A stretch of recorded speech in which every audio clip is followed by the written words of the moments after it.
नरेंद्र मोदी जी से आपने कल मुलाकात की, उनको आशीर्वाद दिया कल? हमारे पास आए थे, उन्होंने प्रणाम किया। हमारा नियम है, हम लोग आशीर्वाद देंगे, जो आएगा उसको आशीर्वाद देते हैं। नरेंद्र मोदी जी हमारे दुश्मन थोड़े हैं, सदा उनके हित की बात कह रहते हैं। जब उनसे कोई गलती हो जाती है तो हम उसको भी कहते हैं। देखिए, हम सब लोग हिंदू धर्म के, सनातन धर्म के पालन करने वाले लोग हैं। हमारे यहाँ पुण्य पाप की भावना बताई गई है। सबसे बड़े पाप गौ घात आदि बताए गए हैं, लेकिन उससे भी बड़ा घात विश्वासघात बताया गया है। आपके जो उद्धव ठाकरे जी हैं, इनके साथ विश्वासघात हुआ है और इसी बात की पीड़ा बहुत सारे लोगों के मन में है। तो आज हम यहाँ पर उनके अनुरोध पर आए, उन्होंने स्वागत किया। हमने उनसे ये कहा है कि हम सब के मन में इस बात की पीड़ा है कि आपके साथ विश्वासघात हुआ। जब तक पुनः महाराष्ट्र के मुख्यमंत्री की कुर्सी पर आप विराजमान नहीं हो जाते, तब तक हम लोगों के मन का ये जो दर्द है, ये पीड़ा है, ये दूर नहीं हो सकती है। तो उन्होंने कहा है कि जैसा आप लोगों का आशीर्वाद होगा हम करेंगे। महाराज जी, लेकिन हिंदुत्व की बात कर रहे हैं कि जो विश्वासघात की बात कर रहे हैं, उद्धव ठाकरे से निकला, वो कहते हैं कि हिंदुत्व हमारा हिंदुत्व है। बीजेपी कहती है कि हमारे साथ विश्वासघात हुआ है। देखिए, किसका हिंदुत्व असली है तो ये जानना पड़ेगा कि जो विश्वासघात करे वो हिंदू नहीं हो सकता है। जो ठाकरे ने बाकी लोगों के साथ मिलकर उनके साथ विश्वासघात किया और यही वजह है कि बाद में उत्तराधिकारी आपको बोलते हैं हम हैं, उनके विचारों के उत्तराधिकारी है। उद्धव जी बोलते हैं हम हैं विचारों के उत्तराधिकारी। भाई, हम कह रहे हैं कि उद्धव ठाकरे जी के साथ विश्वासघात हुआ है।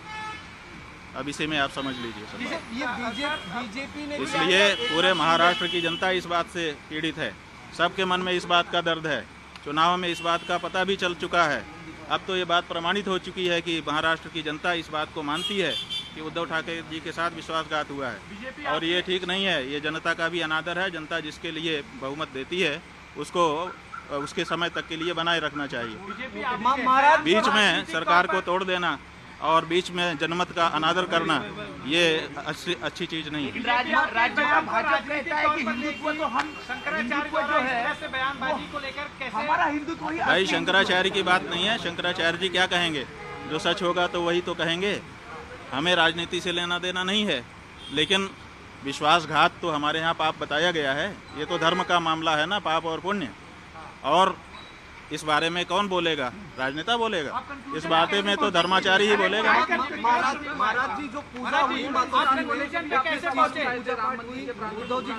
ये हमारे यहाँ परंपरा है कि जब गुरुजन पधारते हैं तो उनकी पादुकाओं की पूजा की जाती है और उसी का विधि विधान के साथ पालन उद्धव ठाकरे जी ने सपरिवार किया। केदारनाथ दिल्ली में बन रहा है, प्रतीकात्मक केदारनाथ मंदिर बन रहा है दिल्ली में, उस पर क्या कहना है? देखिए, प्रतीकात्मक केदारनाथ नहीं बन सकता है। हमारे यहाँ शिव पुराण में 12 ज्योतिर्लिंग का व्याख्यान किया गया है। बताया गया है कि 12 ज्योतिर्लिंग होते हैं। 12 ज्योतिर्लिंगों के जहाँ नाम बताए गए हैं वहीं पर उनका पता भी बता दिया गया है। और ये कहा गया है, जैसे सौराष्ट्रे सोमनाथम, पहले कहा सौराष्ट्र माने पता, उसके बाद कहा सोमनाथ। उसी तरह से केदारम हिमवत पृष्ठे, जो केदार है वो हिमालय के पृष्ठभाग में है, माने हिमालय में केदार है। तो आप दिल्ली में कहाँ से ला के रख दोगे केदार को?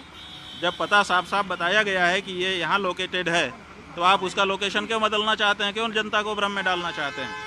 आप भगवान के 1000 नाम है, किसी नाम से स्थापना करके पूजा करिए, लेकिन केदारनाथ धाम दिल्ली में बनेगा, ये अनधिकार चेष्टा है और ये नहीं होना चाहिए। क्या इसके पीछे राजनीतिक वजहें हैं? भाई, बहुत सारी राजनीतिक वजहें हैं। हमारे सभी जो हमारे धर्म स्थान हैं वहाँ पर राजनीति वाले प्रवेश कर रहे हैं।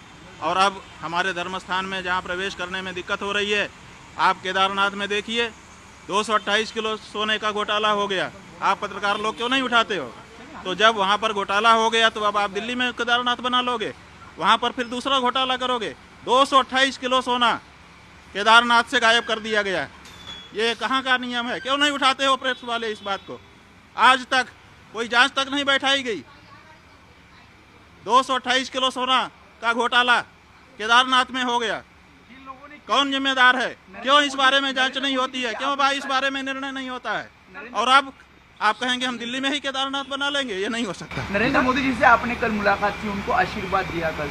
हाँ, वो हमारे पास आए थे, उन्होंने प्रणाम किया। हमारा नियम है, हम लोग आशीर्वाद देंगे, जो आएगा उसको आशीर्वाद देते हैं। नरेंद्र मोदी जी हमारे दुश्मन थोड़े हैं, हम उनके हितैषी हैं, सदा उनके हित की बात कह रहते हैं। जब उनसे कोई गलती हो जाती है तो हम उसको भी कहते हैं कि तुमसे ये गलती हो रही है। आपको लगता है वो हमारे दुश्मन नहीं है। उद्धव जी ने आपके जरिए बीजेपी के साथ वापसी को लेकर ऐसी कोई बातचीत? नहीं, हमारे जरिए हम कोई लाइजनर नहीं है। हमको श्रद्धा पूर्वक उन्होंने बुलाया था। हम, जैसा कि हमारा नियम है, श्रद्धा से बुलाने पर जाते हैं। हम आए, उन्होंने पादुका पूजन किया और अपनी जो उनकी अपनी बातें थी वो भी हमारे सामने रखी, हमने उनको सुन लिया। ये जो बात हम कह रहे हैं वो हम अपने मन की बात कह रहे हैं और पूरे महाराष्ट्र